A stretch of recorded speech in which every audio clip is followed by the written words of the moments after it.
તો જય માતાજી મિત્રો, હું વામન પંડ્યા આપ સૌનું મારી ચેનલ વામન પંડ્યામાં હાર્દિક સ્વાગત કરું છું। તો અત્યારે આપણે આવી ગયા છીએ ભાવનગર, અને ભાવનગરમાં છે રથયાત્રા આવતીકાલે। તો આજ આપણે જોવાનું છે કેટલી તૈયારી થઈ છે અને કેવી રીતનું બધું આયોજન ગોઠવેલું છે। તો મંદિરે પણ દર્શન કરશું ભગવાનના। તો ચાલો કરીએ સ્ટાર્ટ। તો સૌપ્રથમ આપ જે જોઈ રહ્યા છો તે આ જગન્નાથ ભગવાન મંદિરની જ્યાંથી રથયાત્રા નીકળે છે તેનો મુખ્ય ગેટ છે, અને ગેટમાંથી આપણે જવાનું છે અંદર, જ્યાં ભગવાન જગન્નાથજીનું મંદિર છે, મહાદેવ શિવનું છે અને અંબાજી માતાજીનું પણ છે। તો બધાના દર્શન કરીએ અને આનંદ લઈએ। તો ચાલો કરીએ અંદર જઈએ અને સ્ટાર્ટ। જો આ પહેલું મંદિર છે ભગવાન જગન્નાથજીનું, અને એમના દર્શન કરીએ। તો જો આ ભગવાન બિરાજમાન છે, અને આવતીકાલે આ ભગવાન રથમાં બેસી અને નગર ચર્ચા કરવા નીકળશે। અને એની બાજુમાં જો આ શીતળાઈ માતાનું દર્શન મંદિર છે, તો આપણે એના પણ દર્શન કરી લઈએ।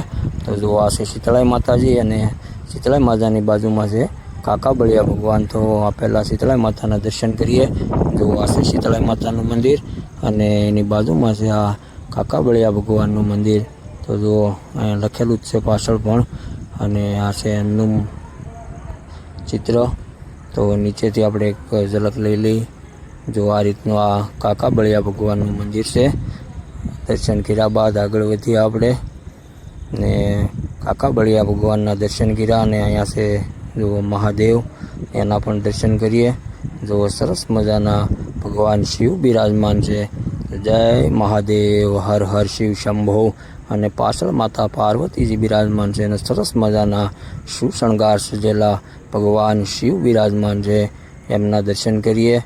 જો મહાદેવ હર, જો સરસ મજાના ભગવાનને પુષ્પોથી શણગારી અને બિરાજમાન કરાવેલા છે। તો ભગવાન શિવના દર્શન કર્યા, અને હવે આપણે આગળ વધીએ અને અંબાજી માતાજીના દર્શન કરીએ।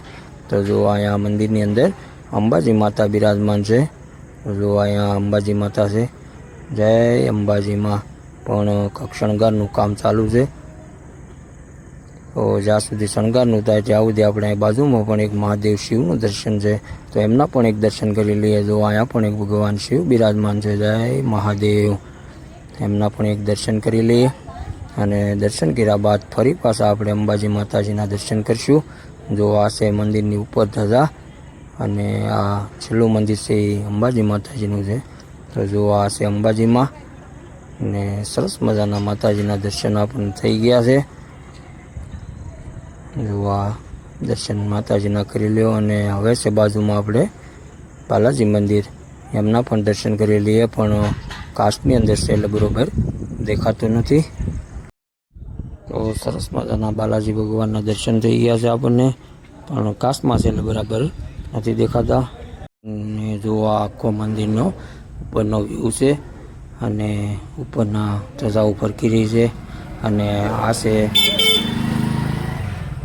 અને આ જે ભગવાનનું મંદિર છે તે ભગવાન ઈશ્વર મહાદેવ છે, અને એની સ્થાપના પણ બજરંગદાસ બાપાના હાથે કરવામાં આવેલી હતી। તો આ છે રથ, જેની અંદર ભગવાન બિરાજમાન થઈ અને કાલે નગર ચર્ચા માટે નીકળશે। તો આપ જોઈ રહ્યા છો આ રથ, ને કાલે આ રથ સરસ મજાનો ભગવાનને બેસાડી અને નગર ચર્ચાની અંદર નીકળશે। તો આ હતો આપણો આજનો બ્લોગ ભગવાન જગન્નાથજી રથયાત્રાનો। જો તમને ગમ્યો હોય તો લાઈક કરજો, શેર કરજો, અને ચેનલને સબસ્ક્રાઈબ કરજો, જેથી કરીને અમે તમારા માટે આવા સરસ મજાના વિડીયો લાવી શકીએ। તો ફરી મળીશું નવા બ્લોગમાં। ત્યાં સુધી જય માતાજી અને જય જગન્નાથ ભગવાન।